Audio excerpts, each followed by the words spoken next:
Welcome back to Nick Lenz's Comic Corner Classics / Non-Classics. This is episode number 1057 and Doubleshot number 951. This is reviewing a DC trade and a Marvel trade, not Marvel, an IDW trade. First up is a book that came out just recently. This is Teen Titans Raven by Cami Garcia. Artwork by Gabriel Palicio. Yes.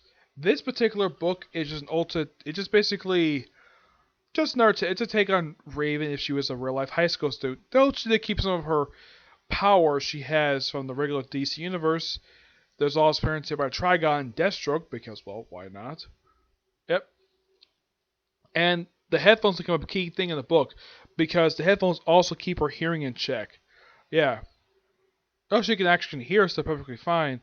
It's just that basically when she took apparently stuff was so loud for her, it nearly hurt her ears, so she had to put these headphones on. This particular book is really good, and it's definitely a read I would definitely recommend anybody fans of Raven herself, the Teen Titans, anybody who's really curious about comic books. And this is really a graphic novel. Yeah, the artwork in here is so gorgeous. Yep. Really, really good. This book I'm going to give a 9.5 out of 10. Really, really good. Alright. Next up it is Star Trek versus Transformers. Written by John Barber, who was basically known for writing Transformers books, and Mike Johnson, who was writer of the recent Star Trek stuff.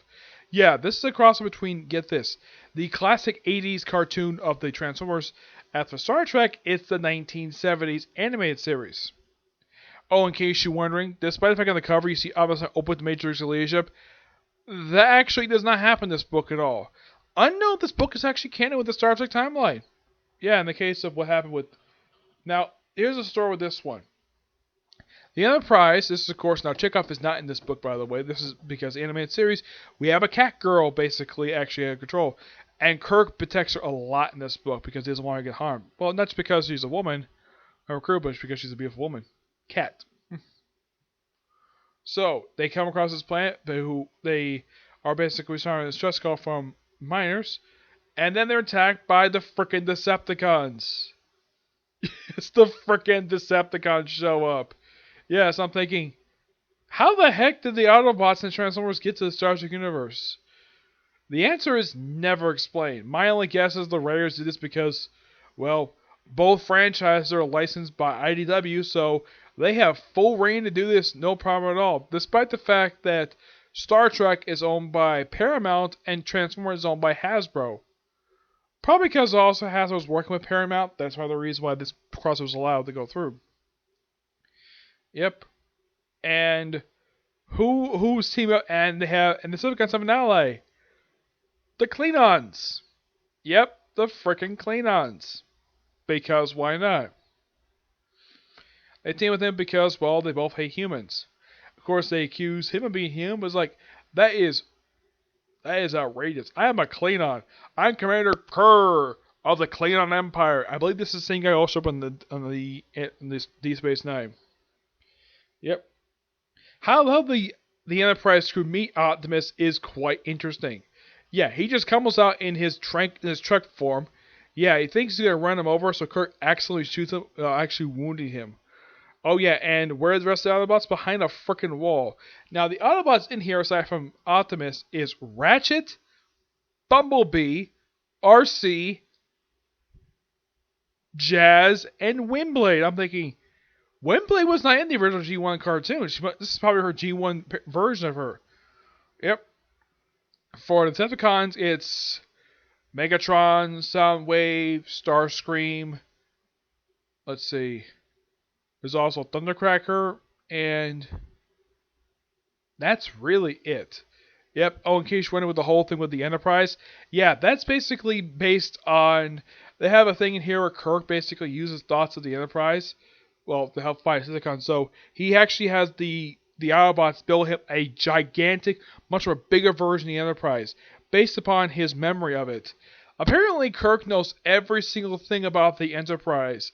He says every single nut and cranny about every single circuit, everything about the Enterprise, because he's a freaking captain.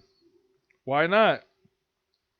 And here's the thing, he become like they make it and it's a Autobot. Yep, and apparently this thing has ability to transform to Fortress Tiberius. Okay, interesting. Yeah, Kirk piloting an Autobot.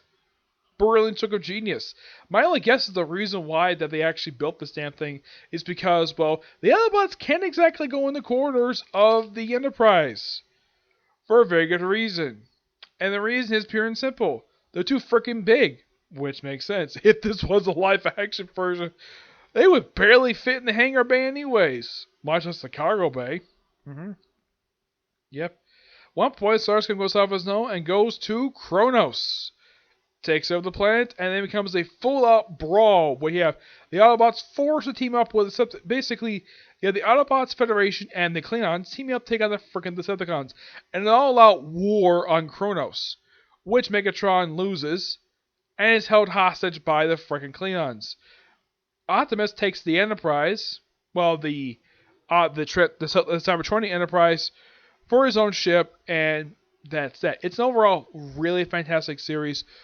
I love. They also apparently took time also to give several characters their own armors. Now, who's the commander of the Enterprise? The way team consists of Kirk, Spock, McCoy, Uhura, and the Cat Girl. Yep. Yeah, actually, her stays on board. The ship is actually commanded by Sulu. Yep. Until when they became with the crew minus Kirk, yeah, he's like, okay, I forward the con to you, Spock, because he's the higher ranking officer, which makes sense. And, well, Spock is basically command of a damaged Enterprise, so they have to basically keep up with the, well, helping the repairs. I love the fact that Sulu is the one basically with Windblade. I think it's Sulu, right? I think it's Sulu or Spock, who's Windblade and basically makes moves on her because he's a freaking... They also have it where Kirk basically interacts with Windblade because Windblade's a woman. Why not?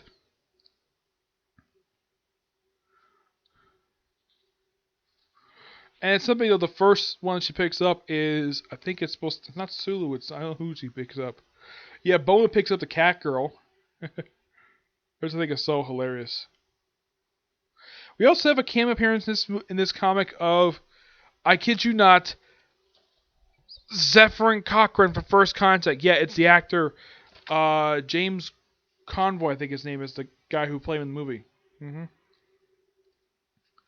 Oh yeah, there's an Andorian on board. No idea. Oh, actually, it's not Sulu. It's actually the three-armed guy. I thought it was Sulu. My mistake. Sulu was actually on the planet.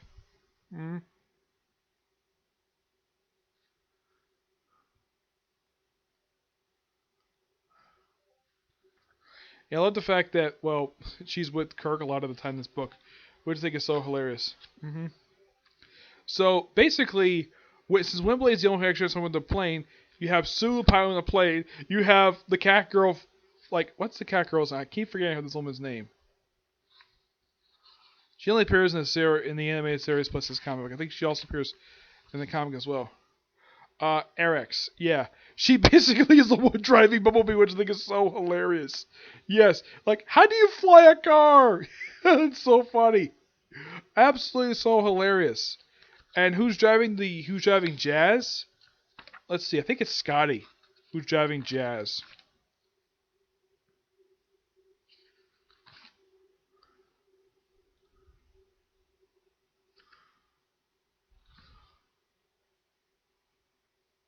Yeah, but there's a lot of good comedy in here, and it is freaking great the fact that he actually had a chance to do this. Give this book a 10 out of 10. It's just so good. I love this. I am still hoping for the original series cast interact with the 60s cast of Batman. Like, I'm really hoping this happens because, like, who else is Batman gonna cross it with? Star Trek is the best way to do it. I mean, yes, the show was owned by Fox, but Fox owned by Disney. I'm sure Disney would allow it, no problem. Excuse me. But this series is fantastic. I do recommend it for anybody who's fans of Star Trek and the Transformers. You would love it. Everybody's in character in here because... Also, at one point, Soundwave was injured. Yes, Soundwave was in the series. Half the time was never even injured at all. He basically remains unscathed. Megatron was injured a few times, but not freaking Soundwave, the communications officer. Yep. Yeah, but otherwise, though, that's really it for this particular review. Yep.